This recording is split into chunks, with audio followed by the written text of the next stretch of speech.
Assalamualaikum warahmatullahi wabarakatuh. Melanjutkan pembahasan sebelumnya. Pada minggu pertama 1914, berita pecahnya perang antara dua blok besar di dunia telah tersebar ke seluruh penjuru bumi mengikuti kecepatan telegraf, termasuk juga ke wilayah Nusantara.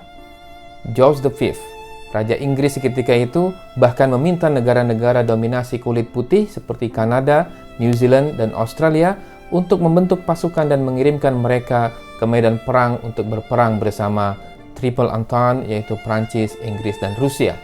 Bukan cuma negara-negara yang didominasi oleh kulit putih, Inggris juga meminta koloni-koloni mereka untuk mengirimkan pasukannya, termasuk diantaranya adalah orang-orang Muslim yang berada di wilayah India, Aljazair, dan lain sebagainya. Ironinya, respon yang sama tidak terlihat pada Triple Alliance, khususnya di kalangan umat Islam seperti yang diharapkan oleh Jerman dari bergabungnya Turki Utsmani ke dalam aliansi mereka. Kalau kita membaca situasi pada saat itu, paling tidak ada 3 hal yang menyebabkan mengapa sulit mengumpulkan kaum muslimin untuk membantu Turki Utsmani dan aliansinya ketika itu. Yang pertama adalah, di dalam negara Turki Utsmani sendiri, para lelaki dan pemudanya masih kelelahan dari beberapa perang besar yang mereka hadapi di tahun sebelumnya. Kita ingat mereka melakukan peperangan melawan Italia, kemudian Perang Balkan I dan Perang Balkan II. Sebagiannya bahkan lari keluar Turki bersama keluarga mereka. Alasan yang kedua, dari 240 juta muslim di seluruh dunia pada saat itu, 100 juta berada di bawah kekuasaan atau jajahan Inggris, 20 juta muslim di bawah koloni Prancis, dan 20 juta lagi di bawah kekaisaran Rusia dan sekutunya. Sedangkan yang 100 juta di bawah kekhalifahan Turki Utsmani hidup dalam ekonomi yang sulit, apalagi untuk dimobilisasi ke medan peperangan.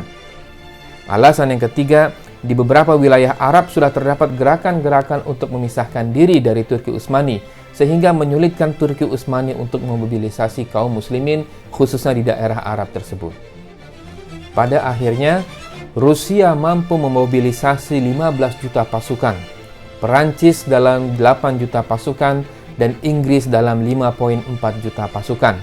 Sedangkan Austria 3,5 juta pasukan, Jerman 13,2 pasukan, dan Turki Utsmani hanya mampu mengirim 2,8 juta orang untuk berperang di dalam Perang Dunia I mewakili Turki Utsmani. Maka bukanlah hal yang aneh jika negara-negara barat kala itu sangat memandang rendah Turki Utsmani. Apalagi beberapa negara mayoritas Islam seperti Aljazair dan Muslim di India telah berjuang di bawah bendera Perancis dan Inggris. Maka tidak aneh kalau kita lihat di dalam buku Eugene Rogan disebutkan bahwa target pertama penghancuran dari grup Triple Alliance adalah Istanbul dan Turki Utsmani. Sampai pada awal bulan November 1914, ribuan tentara Afrika Utara telah berperang melawan Jerman dan Turki Utsmani di front barat, mewakili Perancis dan Inggris. Kavaleri dan infanteri dari Australia dan New Zealand berlayar melintasi Samudra Hindia menuju Mesir. Tentara India terbagi dua. Yang pertama menyusuri Teluk Persia menuju Mesopotamia atau Irak pada hari ini, dan yang kedua menyusuri Yaman menuju Mesir. Tentara Utsmaniyah kemudian dikumpulkan di Anatolia Timur dan Suriah untuk menghadang pasukan Rusia di Kaukasus dan pasukan Inggris di Mesir. Kini, perang yang tadinya bermula di Eropa telah bergeser ke Timur Tengah. Hingga awal bulan November 1914, kekalahan demi kekalahan harus ditelan oleh Turki Utsmani.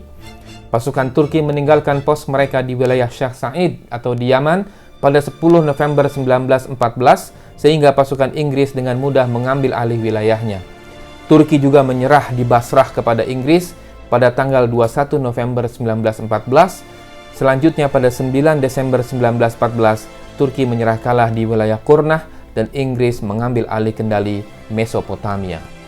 Dari penjelasan pada bab ketiga dan bab keempat di buku Eugene Rogan ini, dapatlah kita simpulkan bahwa 2 bulan pertama keterlibatan Turki Utsmani pada Perang Dunia yang pertama nampak jelas kelemahannya di mata Jerman dan blok sekutu yaitu Inggris, Prancis, dan Rusia.